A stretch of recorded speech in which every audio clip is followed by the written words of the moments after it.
우리 기독교에게 중요한 것은 늘 진리였습니다. 지난 2000년 동안 우리 기독교회는 예수 그리스도의 십자가 복음의 그 진리를 지키기 위해서 많은 순교자들의 피를 흘리기까지 하였습니다. 우리들에게 중요한 것은 우리들에게 물려진 그 진리를 있는 그대로 받아들이고 또 지키고 수호하여서 우리들의 후손들에게도 물려주는 그런 것입니다. 거기 어떤 거짓의 누룩도 더하지 않고 어떤 거짓된 가르침으로 그 십자가의 영광을 훼손시키거나 축소시키지 않는 것, 그것이 우리들에겐 매우 중요한 일입니다. 하지만 유대교는 우리들의 비교에서는 올바른 사상이나 교리보다는 올바른 실천이 더욱더 중요하게 생각되어 왔습니다. 모세를 통해서 주어졌던 여러 가지 율법들, 안식일을 지키는 것, 여러 절기를 지키는 것, 또 할례를 비롯한 여러 가지 규례들을 올바로 지키는 것, 올바른 행동들, 그것이 유대교에서는 더욱더 중요하게 여겨집니다. 그렇기 때문에 기독교에 비교해서 교리적인 측면의 다양한 면들이 유대교 내부에서는 이렇게 더 두드러지게 드러나는 것 같습니다. 그렇기 때문에 부활에 대한 교리도 유대교 내에서 다양하게 늘 나타나 왔습니다. 최근에 이스라엘에서 선교하시는 선교사님들의 보고를 보니까 요즘 유대인들은 선행을 통해서 새롭게 태어날 수 있다라고 한다는 환생관과 비슷한 그런 부활관으로 이렇게 변질되고 있다는 그런 좀 놀라운 이야기도 듣게 됩니다. 지금까지 우리들이 생각했던 부활과는 좀 다른 차원에서 선행을 통해서 새롭게 태어날 수 있다. 이거 동양 사상의 환생 사상에도 많은 영향을 적지 않게 받은 것 같고요. 또 중동의 많은 이슬람 신자들이 믿는 그런 내세관과도 좀 영향을 많이 받은 것 같습니다. 이슬람 신자들은 믿기를 신을 위해서 순교하면 그 순교의 고통까지 이렇게 견뎌낼 수 있다면 천국에서 육신과 영혼이 부활하여서 이 땅에서 다 못 누린 모든 쾌락들을, 마음의 쾌락뿐만 아니라 모든 육체적 쾌락들까지 다 마음껏 누릴 수 있다라고 그렇게 믿고 있습니다. 아마도 그러한 내세관들의 영향들을 받고 있는 것은 아닌가 싶습니다. 예수님 당시의 고대 유대인들 사이에서도 하나의 통일된 내세관, 부활관은 잊지 못했습니다. 여러 가지 파로에 갈렸는데 성경에 나타난 대표적인 파들의 몇 가지만 살펴보면은 사두개파 사람들 같은 경우에는 주로 성전에서 일하는 제사장이라든지 그 제사장의 친척 같은 사람들이 많이 있었습니다. 그리고 그 당시에 로마 정권과 이렇게 많이 연합되어서 사회의 기득권층이라고 할 만한 그런 사람들이 많이 있었습니다. 그렇기 때문에 이들에게는 내세관이라고 할 만한 것이 없었습니다. 이들의 세계관은 지극히 현실적이었습니다. 제사장들이 주로였기 때문에 주로 이들의 관심의 포커스는 모세 오경의 그 율법에 맞춰져 있었고, 그 외에 다른 구약 성경의 어떤 예언서라든지 그런 것들에는 별로 관심을 보이지 않았습니다. 모세 오경의 율법에 다른 것도 또 더하려고 하지도 않았고, 그것을 어떻게 특별하게 해석을 더 부풀리려고 하지도 않았습니다. 자연히 이 사두개파 사람들은 영혼의 존재에 대해서도 믿지 않고 당연히 부활이나 영생 같은 것도 믿지 않았습니다. 지극히 현실적인 세계관을 가지고 종교 생활을 해왔습니다. 말하자면 현대 자유주의자들과 굉장히 흡사했다고 할 수 있겠습니다. 반면에 에스네파 사람들은 정반대의 견해를 가지고 있었습니다. 이들은 오히려 지극히 영적인 사람들이었습니다. 이들은 물질 세계에 대한 안 좋은 감정들을, 의견들을, 견해를 가지고 있으면서 동시에 이런 사두개파 사람들 같은 제사장들을 가리켜서 부패한 어둠의 자식들이라고 이렇게 비판하였습니다.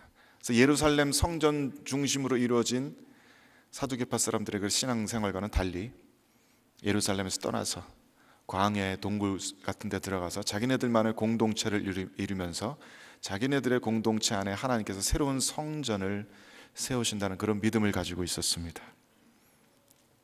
이들은 흰 옷을 즐겨 입었다고 전해지고요, 독신을 매우 강조하였고, 그래서 자녀를 낳는 일도 없이 많은 사람들은 자녀를 이렇게 입양했다고 그러고요, 매우 금욕적인 생활을 하면서 때로는 바리새파 사람들보다도 더 엄격하게 율법을 해석했다고 합니다. 이들은 자기들에게만 참된 구원이 있다고 믿었고, 그래서 매우 숙명적인 그런 세계관을 가지고 있었다고 합니다. 영혼의 부활을, 또 육신의 부활을 함께 믿었고, 그것에 대한 영생의 소망을 가지고 현실 세계를 멀리할 수 있었습니다. 요즘으로 말할 것 같으면 극단적인 경건주의파, 신비주의파, 이런 사람들이라고 부를 수 있겠습니다. 성경에 많이 언급되는 바리새파 사람들도 역시 부활과 영생을 믿었습니다. 다만 이들은 그 부활과 영생에 이르기까지 자신들이 정해놓은 그런 모든 세부적인 율법을 열심히 지켜야만 한다라고 그렇게 믿었습니다. 그들의 율법이 모두 613개의 조항으로 되어 있었다고 합니다. 근데 이것이 모두 자기들이 그냥 만들어낸 것이 아니라 모세가 가르쳐준 그것을 계승한 것뿐이라고 이들은 생각했습니다. 어떻게 하면은 모세의 율법을 어기지 않을 것이냐, 안식일 규정을 어떻게 하면 어기지 않는 것이고 어디부터가 어기는 것이냐, 그것을 세밀하게 말하기 위해서 안식일에 대한 금지 조항만 해도 39개 조항이 있었다고 합니다. 이들도 부활을 믿었습니다마는 성경 말씀을 통해서 보기에는 이들이 가지는 부활에 대한 신앙은 다분히 현학적이고 또 종교적인 틀 안에서의 그런 피상적인 이해가 아니었나, 그렇게 보여집니다. 그래서 같은 유대교 내에도 부활에 대한 여러 가지 다른 의견들이 있었고, 부활을 믿는 사람도 있었고 그렇지 않은 사람들도 있었습니다만, 부활을 믿는 사람들은 모두 공통적으로 생각하기를 부활 사건이라는 것은 아주 먼 미래 인류 역사의 가장 마지막 순간에 일어나는 것이라고 그렇게 믿었습니다. 인류 역사의 가장 마지막 순간에 저 구약으로부터 예언된 저 메시아, 그분이 오시면, 그래서 이스라엘을 다시 거룩하게 회복하시고 다윗의 영원한 왕가를 회복시키는 그때 모든 의인들이 죽음에서 부활하여 일어나는 그러한 사건일 거라고 믿었습니다. 이들은 예수 그리스도뿐만 아니라 다른 어떤 형태로도 아직 메시아가 이 땅에 왔음을 인정하지 않기 때문에 이들은 아직도 기다리고 있습니다. 이들에게 종말이란, 부활이란 아주 먼 미래에 일어날 인류의 마지막을 장식할 최후의 사건일 뿐입니다. 요한복음 11장에 기록된 마르다와 예수님의 대화를 들어보면 마르다 역시 바로 그러한 부활의 관점을 가지고 있었음을 잘 알 수 있습니다. 예수님께서 이미 죽어버린 나사로를 앞에 두시고 마르다에게 말씀하십니다. 네 오라비가 다시 살아나리라 선포하십니다. 하지만 그 말씀을 듣고 마르다는 이렇게 대답하죠. 마지막 날 부활 때에는 다시 살아날 줄을 내가 아나이다. 지금 마르다는 이렇게 대답하는 것입니다. 물론 살아나겠죠. 예, 마지막 날에 인류 역사가 끝마쳐지는 그 마지막 순간에 다른 모든 이스라엘의 의인들과 함께 살아날 것을 저도 믿습니다. 하지만 지금은 죽었지 않습니까? 우리 오라비가 지금 이렇게 허망하게 죽어서 이제 저희와는 이별하고서 언제 올지 모르는 그 마지막 부활의 순간까지 기다려야 하는 것 아닙니까? 마르다의 대답에는 그러한 원망 섞인 탄식 같은 것들이 섞여 있는 것 같습니다. 그래서 유대인들에게 부활이란 그렇게 이해될 수밖에 없을 것 같습니다. 아주 먼 미래에 일어날, 물론 굉장히 좋은 일이지만 그것이 현재의 삶을, 현재의 불행과 고난을 다시 바꾸어 놓지는 못합니다. 그러한 부활관을 가지고 있는 한 지금의 이 세계는 그냥 이대로 늘 불의한 것이고 불공평한 것입니다. 어떻게든 그 부활의 마지막 순간까지 참고 견디어내야만 하는 그런 고난과 고통의 시간들밖에 되지 않습니다. 그러한 세계관을 가진 고대 유대인들에게 그 부활의 나라가, 그 먼 미래에 일어날 부활의 나라가 예수 그리스도를 통해서 지금 당장 내 눈앞에 실현되리라고는 고대 유대 사람들은 전혀 상상조차 하지 못했을 겁니다. 이 냉혹하고 고난이 많은 현실 세계와 그 영원한 이상의 하나님의 완성된 나라, 그 부활의 나라가 한데 뒤섞일 수 있을 것이라고는 저 고대 유대인들은 전혀 생각하지 못했습니다. 그렇기 때문에 오늘 본문에서 보는 것처럼 주일 아침 일찍 예수님의 무덤으로 달려갔던 이 여인들도 예수님의 부활에 대해서 일말의 기대도 가지고 있지 못했습니다. 1절 말씀에서 보는 것 같이 이 여인들은 미리 준비한 향품을 가지고 무덤으로 달려갑니다. 아리마다 요셉이 급하게 예수님의 시신을 내리고 세마포로 칭칭 싸두어서 이렇게 대충 장사 지냈기 때문에 제대로 된 염도 하지 못하고 제대로 된 장사도 치르지 못하고 예수님을 그냥 보냈다는 그 생각에 그 마음이 아파서 제대로 좀 염이라도 하려고 시신이라도 좀 닦아드리고 그 핏자국 난 손과 발과 온몸을 좀 닦아드리려고 그렇게 해서라도 자기들의 슬픈 마음을 좀 위로하고 그렇게 자신들의 마음을 좀 정리하려고 아마도 그런 마음을 가지고 이 여인들은 향품을 가지고 주일 아침 일찍 이른 새벽에 무덤을 향해 나아갔습니다. 이 여인들이 지난 안식일 동안에 얼마나 아픈 마음을 가지고 그렇게 마음을 찢고 아파하고 있었으면 주일 아침 동도 트기 전에 이른 새벽에 그렇게 무덤을 찾게 되었을까, 그런 안타까움이 느껴지는 것 같습니다. 그런데 이 여인들은 무덤가에서 전혀 예상하지 못했던 광경과 마주하게 됩니다. 무덤을 막아놓은 돌이 굴려서 옮겨진 것입니다. 동굴로 만들어진 그 무덤의 입구가 활짝 열려 있는 것입니다. 지금 말씀드린 것 같이 마태복음 27장 60절 말씀에도 증거되어 있는데 분명히 지난 금요일 저녁에 아리마다 요셉이 예수님의 시신을 세마포로 쌌고 그래서 바위 속에 판 자기의 새 무덤에 넣어두고 큰 돌을 굴려 무덤 문에 놓고 갔다라고 이렇게 증거되어 있습니다. 분명히 아리마다 요셉이 돌로 무덤을 닫아놓고 갔습니다. 그리고 그 이후에 62절 이후에 증언하는 것을 보면은 대제사장과 바리새인들이 함께 본디오 빌라도에 가서 이렇게 간청을 합니다. 분명히 저 예수의 제자들이 와서 시체를 도둑질해 가서 생전에 말씀하신 대로 가르치신 대로 다시 부활하였다라고 선전을 할 테니까 그렇게 하면 더 막 어수선해질 테니까 그래서 아예 하지 못하도록 무덤을 지켜야 됩니다라고 이렇게 건의를 합니다. 그리고 빌라도는 그것을 허락하였고 마태복음 27장 66절 말씀에 보면은 그들이 경비병과 함께 가서 돌을 인봉하고 무덤을 굳게 지키니라 라고 되어 있습니다. 무덤은 분명히 굳게 막혀져 있었습니다.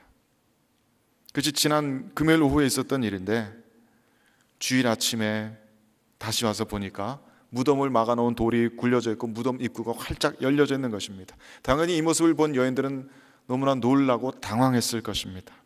이것은 마치 우리나라 사람들이 3일장을 마치고 집에 갔다가 그 다음날 우리 부모님 묘소 어떻게 됐는지 보러 왔는데 무덤이 다 파헤쳐지고 관뚜껑이 열리는 것과 똑같은 충격이었을 것입니다. 여인들이 그것을 보고 처음 생각한 것은 분명히 누가 시체를 훔쳐갔는가? 누가 우리 예수님의 시체에 해코지 하려고 가져갔는가? 그런 불길한 생각들이 들었을 것입니다. 그래서 여인들은 매우 당황하였고 무엇을 어떻게 해야 할지 몰라서 우왕좌왕하는 그런 상태에 있었습니다.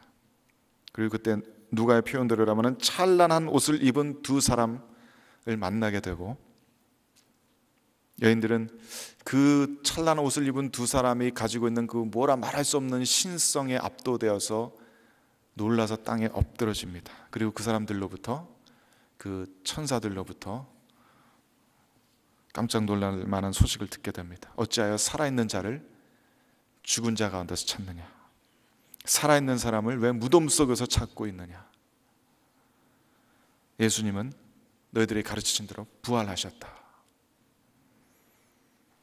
이 말씀을 들은 여인들은 예수 그리스도의 부활의 소식을 최초로 들은 사람들이 됩니다. 그리고 그 소식을 사람들에게 전한 최초의 증인들이 됩니다. 누가가 이 본문을 통해서 이야기하고 싶은 것은 예수님의 부활은 결코 이 제자들이나 여인들이 겪은 어떤 환상 같은 것이 아니었다는 것입니다. 나중에 베드로도 역시 놀라서 뛰어가서 확인해 보았지만은 베드로가 본 것도 역시 빈 무덤과 거기 놓여진 시신을 감쌌던 세마포뿐이었습니다. 말하자면 무덤이 파헤쳐져 있고 관뚜껑은 열려져 있는 채이고 그 안에 수위만 남아있는 것입니다. 그러니까 이 복음서의 기자들의 증언에 의하면 예수 그리스도의 부활은 예수님께서 영혼으로 살아나서 제자들에게 영적인 존재로 나타나신 것이 아니라는 것입니다. 예수님의 무덤은 분명히 비어 있었습니다. 그분의 시신은 어디서도 찾을 수 없었습니다. 예수 그리스도의 부활은 마르다의 오빠 나사로가 그랬던 것처럼 죽었던 이가 다시 살아난 육신의 부활이었던 것입니다. 하지만 예수님의 부활과 나사로의 경우는 질적으로 매우 큰 차이가 있습니다. 나사로의 경우는 부활이 아니었습니다. 나사로는 소생하였습니다. 되살아났습니다. 이전까지의 육체와 전혀 다를 것 없는 그런 육체로 다시 돌아온 것입니다. 무덤 속에 갇혀있는 사흘 동안 더 쇠약해졌을지 모르고 더 창백해졌을지 모르지만 그 육신은 죽기 이전의 상태와 아주 똑같았습니다. 마치 불의의 교통사고를 당해서 몇 분 동안 의학적으로 완전히 목숨이 멎었다가 다시 소생한 사람 같이 죽음 이전의 상태와 죽음 이후의 상태가 다를 것이 없었습니다. 죽음 이전의 상태로 돌아온 것뿐이었습니다. 분명히 나사로는 그 이후에 분명히 다시 한번, 그리고 이번에는 더욱더 실제적인 죽음을 맞이했겠지요. 하지만 예수님의 경우는 그렇지 않았습니다. 예수님은 죽음 이전의 상태로 되돌아오지 않으셨습니다. 소생하신 것이 아닙니다. 예수님은 부활하셨습니다. 이전까지와는 전혀 다른 생명을 향해서 앞으로 나아가셨습니다. 전혀 다른 육신을 입으셨고 죽음 이전의 상태와는 비교도 할 수 없는 영광 가운데로 들어가셨습니다. 요한복음 20장에 보면은 오늘 우리가 읽은 이 본문의 그날 저녁에 해당하는 이야기가 기록되어 있습니다. 예수님의 시신이 사라졌다는 소식을 들은 제자들이 오히려 더욱더 크게 두려운 마음으로 함께 서로 모여 있었다고 사도 요한은 기록하고 있습니다. 예수님께서 살아나셨다는 소식을 여인들을 통해서 듣기는 들었지만 그게 무슨 말인지 이해도 하지 못했고 그것을 믿지도 못했습니다. 그들의 상식에 의하면 부활이라는 것은 세상이 끝나는 날에 하늘과 땅이 뒤집히는 그날에 일어나야만 하는 사건입니다. 그런데 지금은 하늘도 땅도 아무것도 뒤집힌 것이 없습니다. 지금 이 세상은 그들이 예전에 살아가던 그 모습 그대로의 세상입니다. 여전히 유대인들은 예수님의 제자들에게 적대적이고 여전히 로마의 군병들은 위협적인 존재들입니다.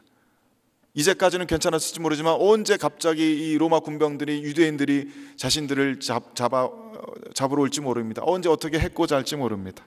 아무것도 달라진 것이 없습니다. 그래서 요한복음 20장 19절 말씀에 보면은 요한이 기록하기를 이날 곧 안식 후 첫날 저녁 때, 즉 오늘 본문의 이날 저녁 때에 제자들이 유대인들을 두려워하여 모인 곳의 문들을 닫았더니라고 기록합니다. 문을 꼭 닫아놓고 있었습니다. 그것을 분명하게 사도 요한은 확인하듯이 기록합니다. 우리는 분명히 문 닫아놓고 있었다. 그런데 그렇게 문을 닫아 걸어놓은 것 한가운데 예수님께서 호련히 나타나십니다. 그리고 너희에게 평강이 있을지어다 샬롬 아무렇지도 않게 인사하십니다. 이것은 예수님께서 십자가 이전의 그 허약하고 유한한 육신과는 다른, 완전히 질적으로 다른, 차원이 다른 그런 육신을 입고 계시다는 증언입니다. 제자들은 지금 눈앞에 보고서도 믿지 못하고 이해를 못하고 있습니다. 지금 우리가 보고 있는 것이 예수님의 헛개비인지 예수님의 영혼과 마주대하고 있는 것은 아닌지 혼란에 빠져 있습니다. 그런 제자들을 향해서 예수님께서는 확인시켜 주십니다. 손과 옆구리를 보여주십니다. 헛개비가 아닌 것입니다. 어떤 영적인 체험이 아닌 것입니다. 분명히 육신인 것입니다. 예수님은 육신을 입은 채로 부활하신 것이고, 하지만 그 육신은 그렇게 막혀진 공간도 자유자재로 돌아다닐 수 있는 이 땅의 육신과는 다른 종류의 신비로운 육신이었던 것입니다. 고린도전서 15장 39절 이하의 말씀에서는 이 부활의 육신에 대해서 사도 바울이 장황하게 설명을 합니다. 40절에서는 부활체를 가리켜서 하늘에 속한 형체라고 표현합니다. 42절에서는 썩지 아니할 것이라고 표현합니다. 43절에서는 영광스러운 것, 강한 것이라고 표현합니다. 44절에서는 신령한 몸, 영의 몸이라고 표현하고 49절에서는 하늘에 속한 이의 형상이라고 표현합니다.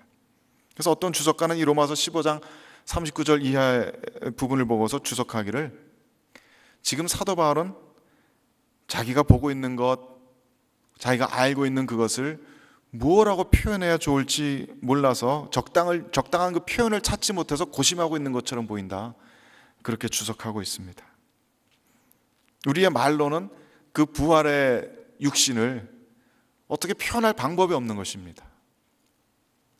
마치 엄마 뱃속에서 자라고 있는 태아들이 저 출산 이후에 가지게 될 자신들의 육신과 그 육신의 세상에 대해서 이해하지 못하고 말로 하지 못하는 것과 같은 것입니다. 생명의 차원 자체가 다른 것입니다. 출산 이후에는 탯줄에 의지 않아도 된다. 그때는 입으로 뭔가를 먹게 된다. 그때는 두 발로 땅이라는 곳을 딛게 되고 머리 위에는 하늘이라는 것이 있게 된다. 엄마 뱃속의 태아들에게 이것은 도무지 이해할 수 없는, 뭐라고 말할 수 없는, 표현할 수 없는, 설명할 수 없는 일들인 것입니다. 지금 이 순간에 예수 그리스도께서 좌정하고 계시는 그 세계가 바로 그러한 차원의 세계인 것입니다. 부활의 세계. 우리 같이 유한한 육신을 입고 있는 한 결코 완전히 이해할 수 없는 그런 세계입니다. 하지만 성경은 여러 가지 면에서 그 세계를 우리들에게 가르쳐주고 설명합니다. 성경이 가르치는 바에 의하면 그 세계는 결코 우리들의 육신에만 변화가 일어나는 세계가 아닙니다. 성경은 그것을 가리켜서 새 하늘과 새 땅이라고 표현합니다. 하늘과 땅이 뒤집어집니다. 그것은 온 천지 만물이 구원받은 성도들과 함께 새로워지는 세계입니다. 요한계시록 21장 이후의 말씀처럼 하나님의 장막이, 하나님의 집이 사람들과 함께 있는 그런 세계입니다. 그곳에는 하나님의 영광의 빛이 가득하여서 이런 전등이나 해나 달이나 별도 필요가 없는 그런 세계입니다. 그 세계는 에덴 동산 이후에 하나님과 사람들 사이에 깨어졌던 관계가 완전히 회복되는 그런 세계입니다. 모든 백성들이 죄로부터 승리하고 완전히 거룩해지고, 그 세계는 어떤 속된 것도, 가증한 사람도, 거짓말하는 사람도 찾아볼 수 없는 그런 세계입니다. 아무도 서로를 미워하지 않고 아무도 서로를 비판하지 않습니다. 아무도 서로에 대해서 시기하고 질투하지 않습니다. 오직 예수 그리스도의 충만하신 사랑이 풍성하게 나누어지는 그런 세계입니다. 사람들뿐만이 아닙니다. 이사야 11장과 65장에서 보여지는 환상에서처럼 피조물들끼리의 깨어진 관계도 완전히 회복되어지는 그런 세계입니다. 사자가 다른 짐승을 잡아먹지 않고 소처럼 풀을 뜯는 그런 세계입니다. 창세기 9장 2절 말씀에 보면 노아 홍수가 끝난 이후에 처음으로 짐승들이 사람들을 두려워하기 시작했다고 그렇게 기록됩니다. 그 전에 에덴 동산에서는 짐승들이 사람을 두려워하지 않았습니다. 그저 어울려서 잘 같이 놀았습니다. 노아 홍수가 끝난 다음에 사람들은 짐승을 잡아먹기 시작하고 짐승들과 사람들의 관계는 적대적인 것이 됩니다. 짐승들이 사람을 두려워하기 시작합니다. 하지만 그런 관계들도 에덴 동산에서처럼 회복됩니다. 어린 아기들이 뱀들과 함께 뒤엉켜서 노는, 그럼에도 불구하고 아무도 상함을 받지 않고 아무도 해를 받지 않는 그런 세계입니다. 하나님과 피조물이 완전히 화평을 이룰 뿐만 아니라, 사람과 사람들이 완전히 화평을 이룰 뿐만 아니라, 사람과 모든 피조 세계가 완전한 화평을 이루어서 사랑으로 하나 되는 그 세계가 부활의 세계입니다. 에덴 동산에서 두루도는 불칼과 그룹을 놓아두셔서 하나님께서 지키게 하셨던 그 생명나무가, 그래서 아무 인간도 에덴 이후에 접근조차 할 수 없었던 그 생명나무가 생명수 강물 흐르는 좌우 양옆에 질비하게 서서 12가지 열매를 맺는, 마음껏 생명나무 열매를 따먹을 수 있는, 그것이 부활의 세계입니다.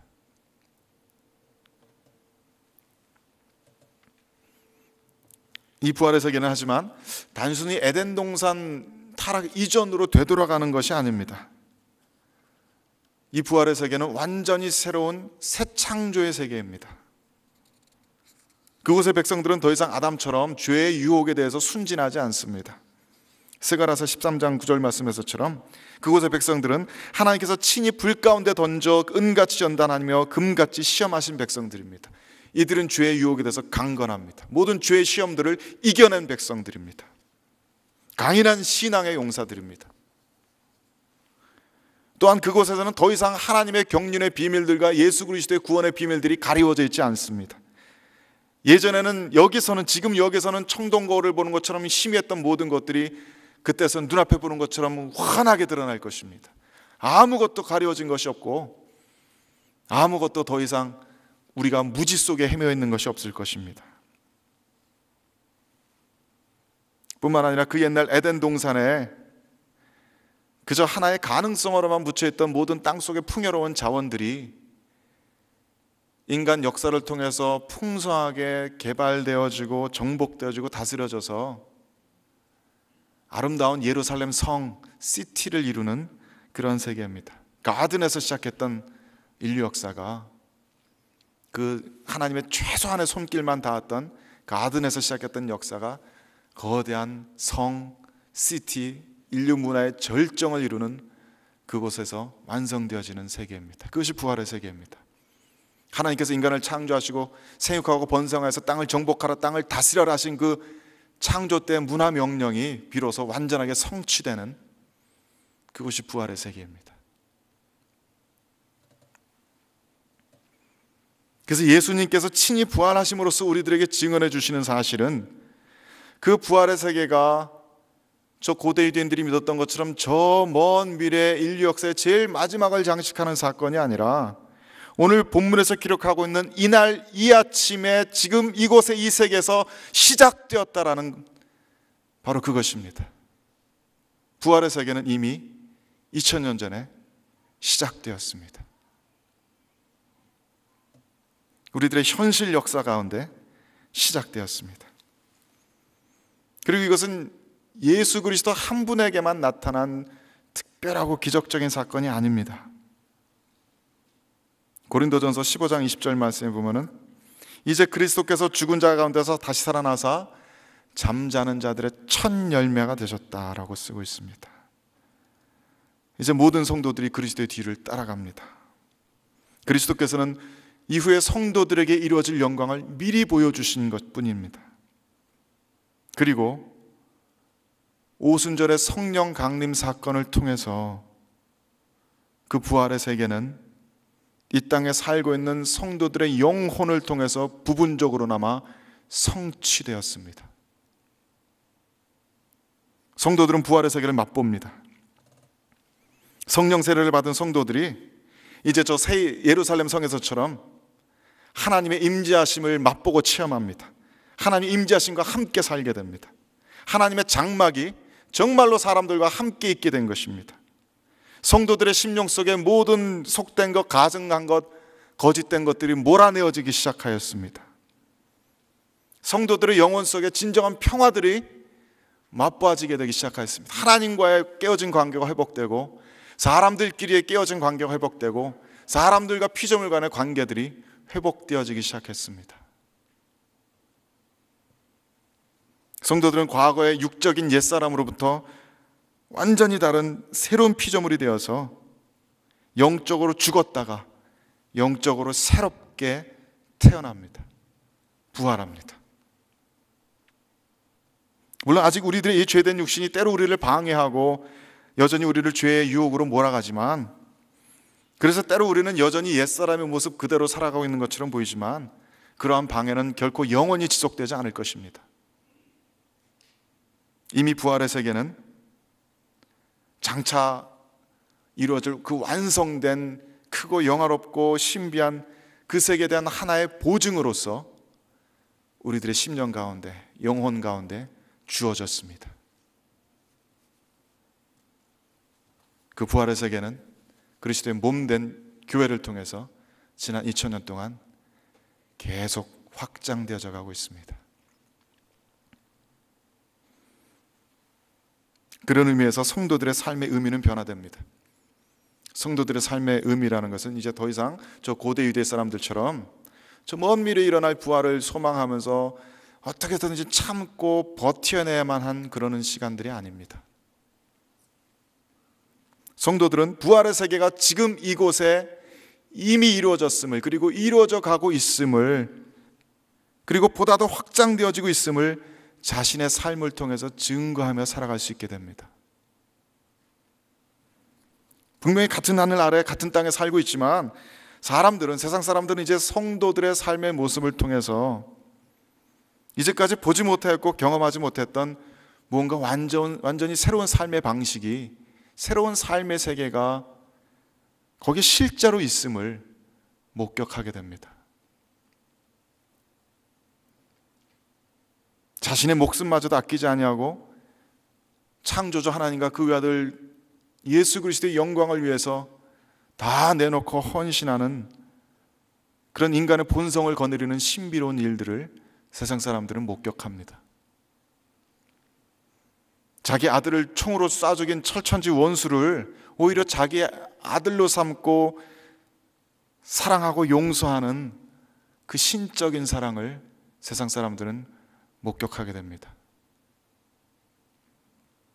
분명히 가진 것 없는 것 같고 별 볼 일 없는 것 같고 가난한 것 같은데도, 그래서 고통과 절망 가운데 살아가야 하는 그런 인생인 것 같은데도 그 무언지 알 수 없는 빛을 내뿜으면서 기뻐하고 감사하고 행복해하면서 살아가는 신비한 사람들의 무리를 세상은 목격하게 됩니다. 무언가 새로운 세상이 성도들 가운데 드러나지고 증언되어지는 것입니다. 뿐만 아닙니다. 성도들은 지금 그러한 증거의 삶만을 살아가는 것이 아닙니다. 증거만을 위한 것이 아닙니다. 성도들은 지금 누구나 장차 완성될 그 새 예루살렘 성을 단장하게 될, 그 새 예루살렘 성을 이루게 될 아름답고 찬란한 것들을 만들어가고 있는 중입니다. 그것이 성도들의 삶에 부여된 또 다른 특별한 의미입니다. 요한계시록 21장 24절 말씀에 만국이 그 빛 가운데로 다니고 땅의 왕들이 자기 영광을 가지고 그리로 들어가리라, 이렇게 쓰고 있습니다. 땅의 왕들이 자기의 영광스러운 것을 가지고 그리로 들어가리라. 그것은 이방 나라의 이방 왕들이 천국에 들어간다는 이야기가 아닙니다. 그럴 리가 없습니다. 이방 민족의 왕들이 이 세상에서 으스대는 그 정치적인 권력이 큰 것이 있었기 때문에 저 천국으로 이렇게 밀고 들어갈 수 있다는 것이 아닙니다. 이것은 만왕의 왕 되신 그리스도 앞에 모든 세상의 왕들이 전리품을 갖다 바치는 것과 같은 그런 이사야의 환상이 다시 한번 되풀이되는 것입니다. 여기서의 왕들은 아마도 정치적인 왕이 아니라 인간 삶의 모든 분야의 왕들을 가리키는 것일 것입니다. 정치적인 왕뿐만이 아니라 문화적인 왕들, 문화 권력을 가진 그런 왕들일 것입니다. 저 에덴 동산에서 시작해서 온 땅을 정복하고 다스리라는 그 문화 명령에 충실하게 이 세상을 개간하고 정복하고 다스리며 개발시키며 살아왔던 그 업적들을 가리키는, 그 공적들을 가리키는 말씀일 것입니다. 그래서 어떤 신학자가 말씀하신 대로 정말 그것은 훌륭한 미술품들이 될 수도 있고 아름다운 음악 작품이 될 수도 있고, 하다못해 우리가 들고 다니는 아이폰 같은 전혀 새로운 인류 문화의 업적들이 될 수도 있습니다. 저 같은 목회자들에게는 그것이 일평생 가슴 찢어가면서 말씀과 기도로 양육해온 약물이 될 수도 있습니다. 예, 우리들은 그것을 가지고 새 예루살렘 성으로 들어갈 것입니다. 어떤 의사 간호사들에게는 일평생 자신을 내던져서 헌신하며 돌보고 섬겨온 그런 연약한 이들일 수도 있습니다. 예, 그들은 그들의 아름답고 영광된 것을 가지고 새 예루살렘 성으로 들어갈 것입니다. 모든 사람들이 지금까지 자신의 소명에 따라서 창조주 하나님의 그 문화 명령에 따라서 충실하게 일구어오고 가꾸어 왔던 그 인간 문화의 가장 절정을 이루는 아름다운 것들, 눈에 보이는 것일 수도 있고 그렇지 않은 것일 수도 있는 모든 인간 문화의 가장 아름다운 절정을 이루는 것들이 하나님 나라에 받아들여져서 그 만국의 영광스럽고 존귀한 것들이 받아들여져서 새 예루살렘 성 시티를 이룰 것입니다. 에덴 동산에서는 그저 땅 밑에만 묻혀 있었던 정금이 아름답게 세공되어져서 새 예루살렘 성의 도로를 포장하고 있는 것처럼 모든 성도들이 각자의 소명의 일터에서 최선을 다해서 일궈내고 발전시켜 나가고 있는 혹은 지켜오고 있는 인간 역사의 아름다운 가치들이 새 예루살렘 성을 단장하고 한 부분을 이루게 될 것입니다. 그런 관점에서 볼 때 우리 성도들의 삶은 이전까지와는 매우 다른 의미를 지닐 수밖에 없습니다. 그저 이 악한 세상 참고 기다리고 버티는 것뿐이 아닙니다. 우리들은 만들어냅니다. 지켜옵니다. 하나님의 창조 때의 명령대로 갈고 닦고 정복하고 지혜롭게 섬기며 일구어 나갑니다. 그것을 하나님께 드리는 것입니다. 천국 백성들에게 나누는 것입니다. 그렇게 해서 먼 미래에나 있어질 것 같아 보였던 그 부활의 세계를 지금 이 순간 우리는 밭을 갈고 있는 것입니다. 지금 이 순간 조금씩 그 싹이 드러나고 있는 것을 우리는 함께 바라보며 누리며 즐거워하며 그것을 위해서 일하고 있는 것입니다. 그것이 성도들의 현재적 삶의 의미입니다.